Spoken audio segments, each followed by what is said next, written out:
In 1952, two Kansas boys saw a 15-foot snake grinning at them that made them fire their rifle. The creature vanished into Big Sinkhole and was never seen again. Or so they thought. 10 years later, 50 miles away, ranchers started finding their calves torn apart and dragged into Kingman Lake. Armed posses formed. Hunts were organized, and locals whispered the same damned name, Sinkhole Sam. This is the story of the only American cryptid that didn't just disappear, it migrated, adapted, and turned into a predator. I'm Uncle Perry. I don't just tell stories, I dig up the fucked up ones most folks are just too chicken shit to talk about. And I do it in a cavalier kind of way. From cryptids and government secrets to UFOs and aliens, I chase down the truth behind the legends. Y'all ready to tear it up? Let's get it! Alright y'all, this is a fucking wild ride, so hang on to your junk. Summer of 1952, late afternoon. Two fishermen were out on the Big Sinkhole near Inman, Kansas. Lines in the water, not expecting shit. The sinkhole was one of the last remnants of ancient lake systems that once covered the region. Before the early 1900s, central Kansas was dotted with lakes, streams, marshes, and interconnected sinkholes fed by underground aquifers. Then came the farmers. Drainage projects carved up the land, redirected water for irrigation, and turned swamps into wheat fields. Most of the old lakes shriveled up like your grandma at that nudist colony in Florida. However, Big Sinkhole survived, a stubborn pocket of water that refused to disappear. The day was warm, humid, with that heavy stillness that comes before evening. Then, out of nowhere, the water started to churn. Something broke the surface. Not a fish, not a log. Something completely out of left field. What came up was fucking massive, about 12 feet long with a diameter of 18 inches, thick and muscular. It moved through the water with an eerie, undulating grace, circling their boat. Then it made a sound. A hissing noise that cut through the stillness like a beer can opening during a priest's sermon.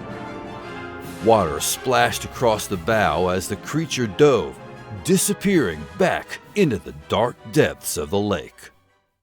The fishermen went home spooked to shit. They told their story to folks, and that gave others the courage to come forward. Albert Neufeld and George Rieger, two Mennonite farmers who lived near the lake, had their own encounter. They knew Big Sinkhole like the back of their hand. They had fished it dozens of times. But what they saw was something neither man could explain. The creature surfaced again, and this time, these dudes got a hell of a good view of it. It was 15 feet long and as big around as a car tire. Its head was flat and broad, its body dark and serpentine. A long fin ran down its back, and its tail was pointed and ribbed. But what fucked with them the most was its mouth, full of sharp teeth, shaped into what looked like an evil grin. Neufeld had his rifle with him. Fixing to send it to hell, he raised it and fired.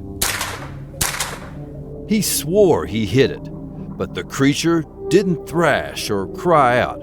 It simply turned and submerged, slipping back beneath the dark surface. Later on the same day, another witness reported seeing the creature unharmed, swimming through the water, no fucks given. Mennonites are not exactly prone to exaggeration, says Marcy Penner, executive director of the Kansas Sampler Foundation at Inman. And that's what made the whole encounter so damn unsettling. The witnesses weren't some wild-eyed thrill-seekers. They were sober, God-fearing people who saw shit they couldn't explain. On November 23, 1952, a group of hunters spotted something on the shore of the lake, partially covered by weeds, lying motionless on the ground. They approached cautiously, thinking it was a dead animal or something. But when they got close, it moved. The creature slithered into the water with shocking speed. They estimated it at 20 feet long with a diameter of 24 inches. And here's the royally fucked up part. It had no eyes, no ears, no nose, just a large-ass gaping mouth. Sounds like my mother-in-law.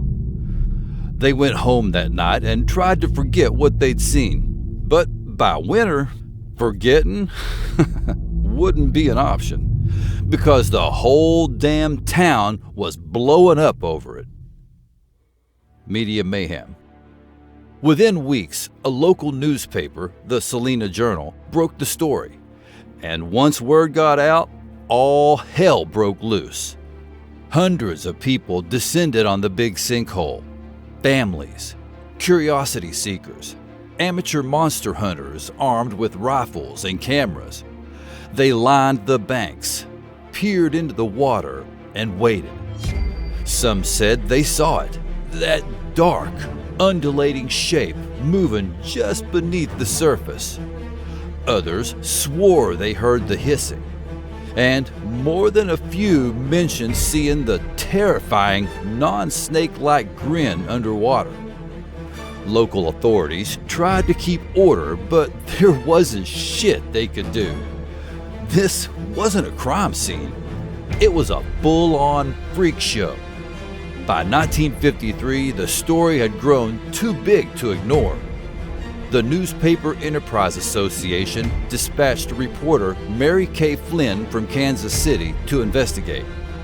Flynn arrived skeptical, but left convinced.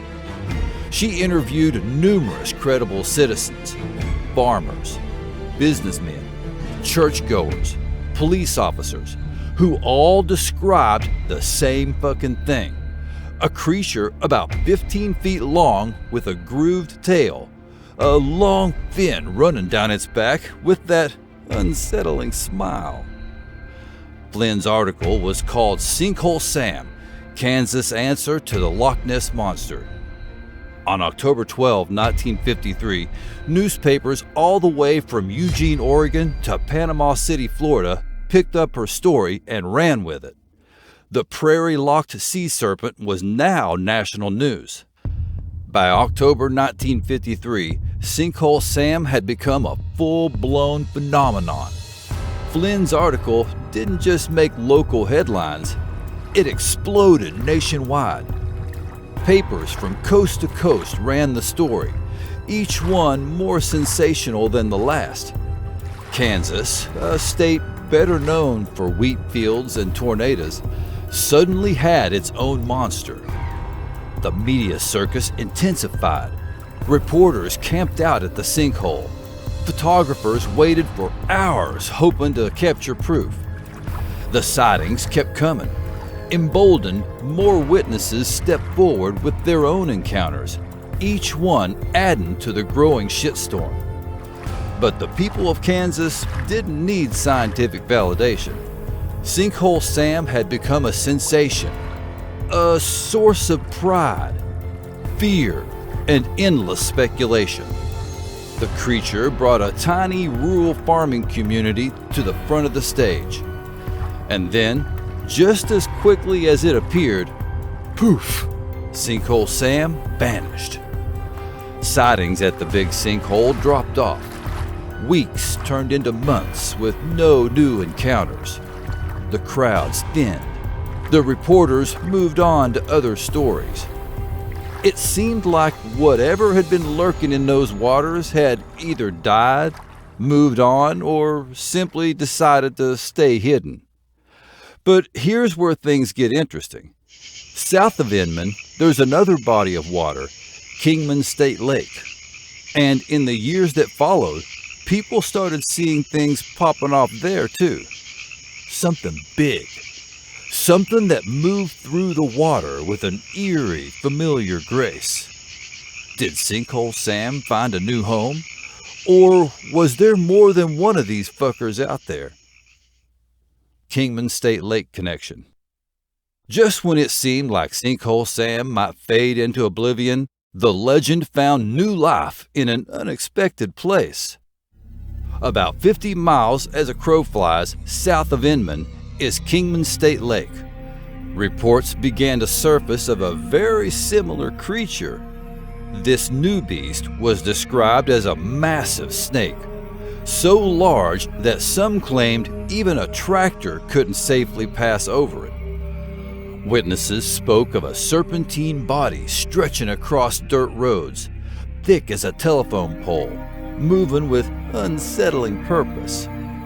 Then, shit got way darker. Livestock started turning up dead. Not just one or two, several. Farmers near Kingman Lake began finding mutilated calves in their pastures, throats torn, bodies ripped apart, with wounds that didn't match any predator they knew of. Some reported seeing massive tracks leading from the carnage straight into the water's edge. Others claimed they'd spotted the asshole in the shallows at dawn. Unfortunately, it slithered back into the depths before they could get a clear look. The descriptions matched what people had seen at the Big Sinkhole, a long, serpentine creature with a flat head and dark, glistening skin. Whatever was at Kingman Lake, it looked a shitload like Sinkhole Sam. Now, here's the curveball. Kingman State Lake isn't a natural formation like the Big Sinkhole. It's a man-made lake created in the 1960s from a marsh next to the Neneska River. But local folks insisted the sightings predated the lake itself, going back to the early 1900s when the area was still marshland. If that's true, then whatever people were seeing had been there long before humans came into the valley. By the late 1960s, the sightings reached such a fever pitch that a full-blown monster hunt was organized. Picture it. Dozens of determined Kansans, armed with rifles and cameras, trudging through marshland, scanning the water's edge. It's like a prairie version of the creature from the Black Lagoon, only with more wheat fields and less swamp. Despite their best efforts, the hunters came back frustrated and empty-handed. They found native snake species, but nothing matching the Kingman Lake monster. Once again, the creature had slipped through their fingers like a used rubber. The Kingman sightings reignited interest in Sinkhole Sam. People began to wonder, could these be the same fucking creature? Kansas sits on a vast network of underground aquifers and limestone caves. Some speculated that Sinkhole Sam was using subterranean passages to move hidden across the prairie. It's not as crazy as it sounds. Kansas is riddled with sinkholes, underground rivers, and collapsed cave systems.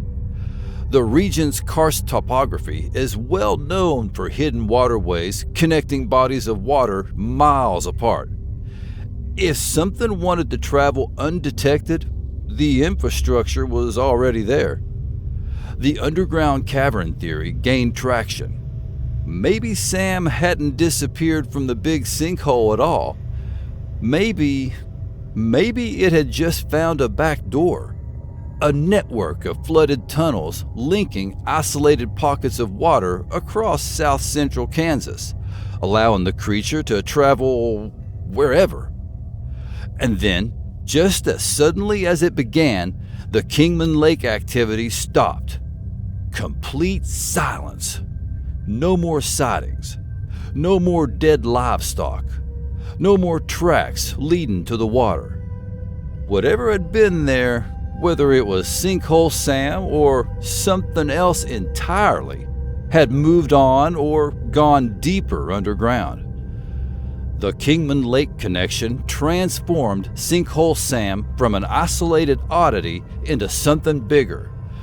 A pattern stretching across decades and miles, linking scattered communities through shared fear and fascination. And it left one hell of a question hanging in the Kansas air. What the hell is the fucking thing?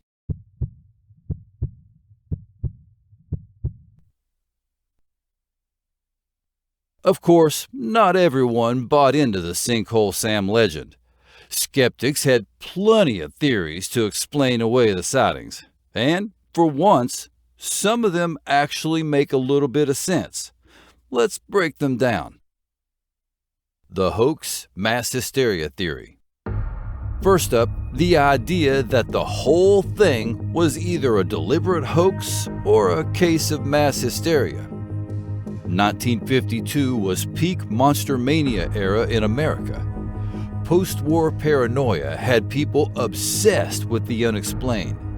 UFOs, Bigfoot, sea monsters. The media ate it up. And sensationalism drove copycat sightings across the country. The skeptic's case is straightforward. No physical evidence was ever recovered. The timing was convenient, coming right after other national cryptid stories made headlines. Crowds gathered at the Big Sinkhole, all primed to see some strange shit, and maybe they just saw what they wanted to see. But here's the problem with that theory. George Reger and Sheridan Neufeld didn't have shit to gain from making this up. They were Mennonites, honest, religious folks who actively avoided drawing attention to themselves and limited their use of modern technology. These weren't the type of folks to fabricate some wild-ass story for 15 minutes of fame. Plus, multiple independent witnesses reported sightings before the media circus even began. And the 1960s Kingman Lake sightings reignited a decade later on its own, without any prompting or publicity campaign. Mass hysteria doesn't just spontaneously reboot itself 10 years down the line.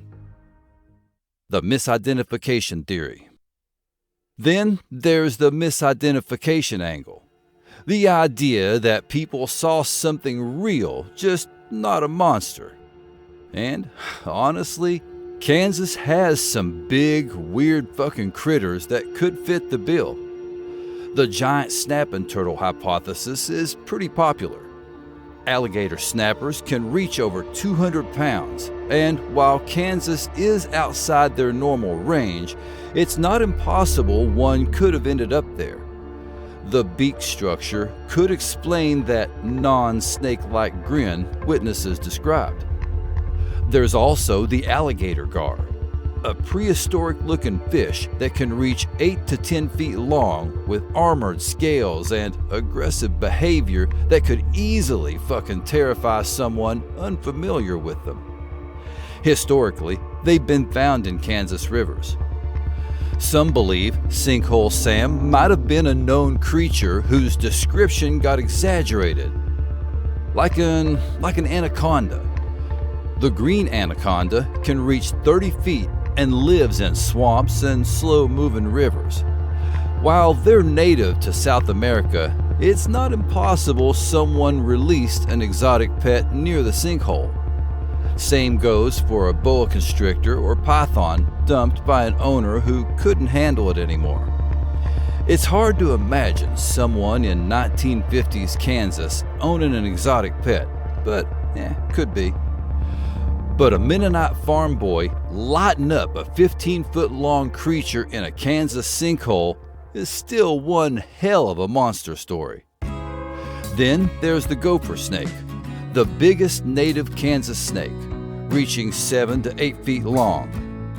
Not exactly 15 feet, but in murky water at dusk, size gets pretty fucky. The giant eel theory suggests Sinkhole Sam could have been a massive eel or eel-like fish, possibly washed in by floodwaters connecting underground streams. True freshwater eels aren't native to Kansas, but migrating species from the Mississippi Basin could theoretically travel through subterranean waterways. Some think it was a giant amphibian, similar to a Sicilian, a limbless, serpentine creature that burrows underground.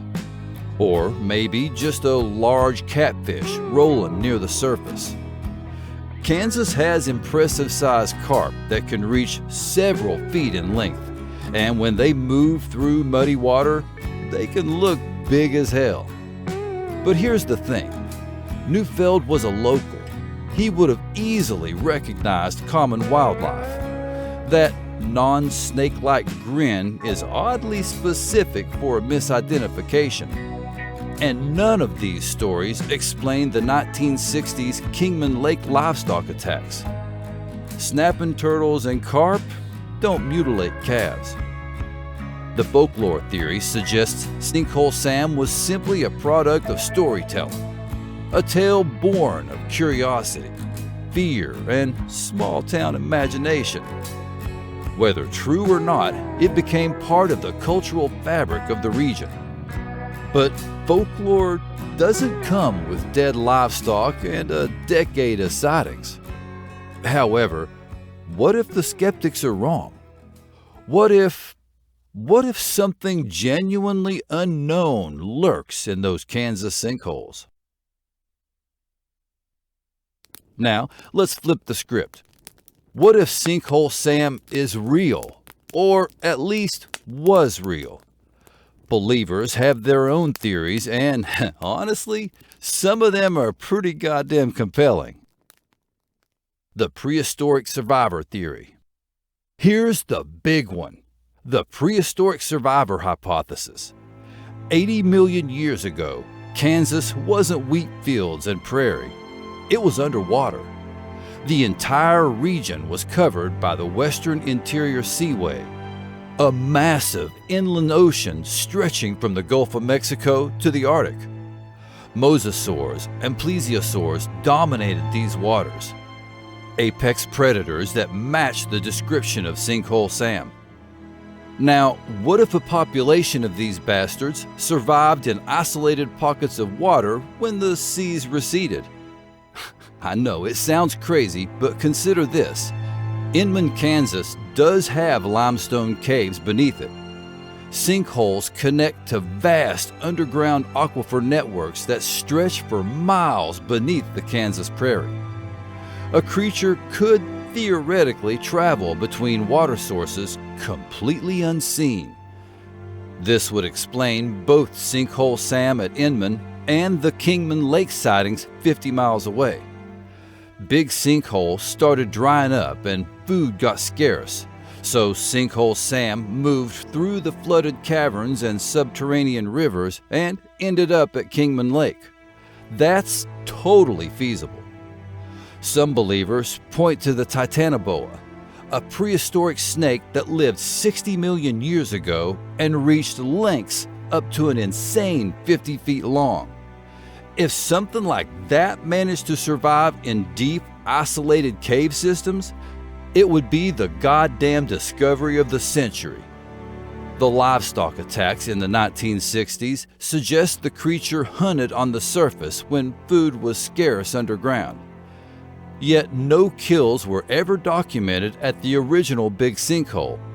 So either it was incredibly stealthy or it had access to other food sources we don't know about.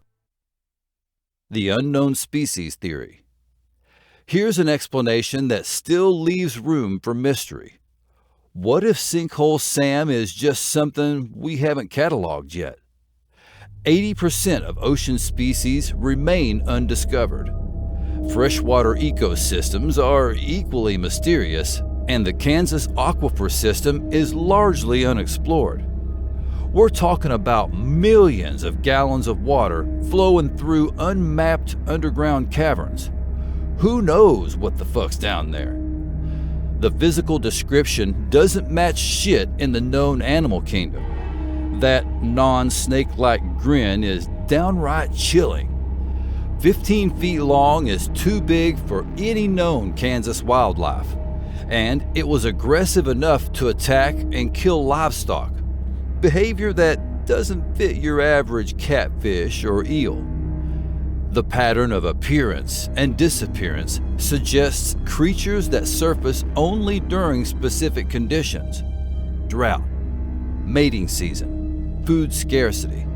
The underground tunnel network allows them to evade detection. A small population, rarely seen, living just out of reach. Modern cryptozoology is full of precedents.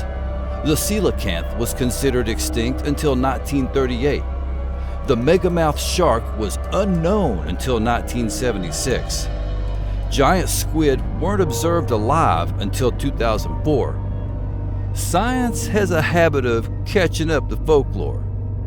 So why does this theory hold weight?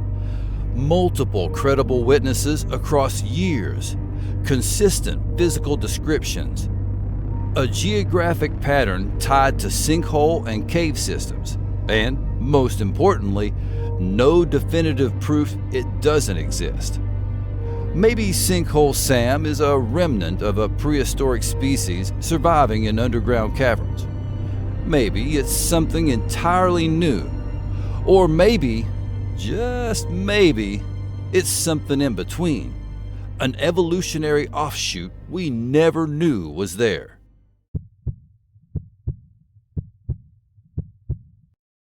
After the 1960s Kingman Lake sightings, everything pretty much petered out.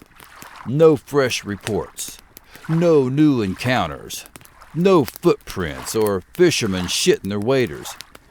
The water went still.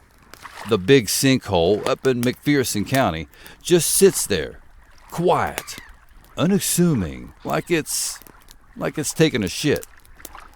Kingman State Lake remains peaceful. Its surface glass smooth under the Kansas sun. Sinkhole Sam just vanished.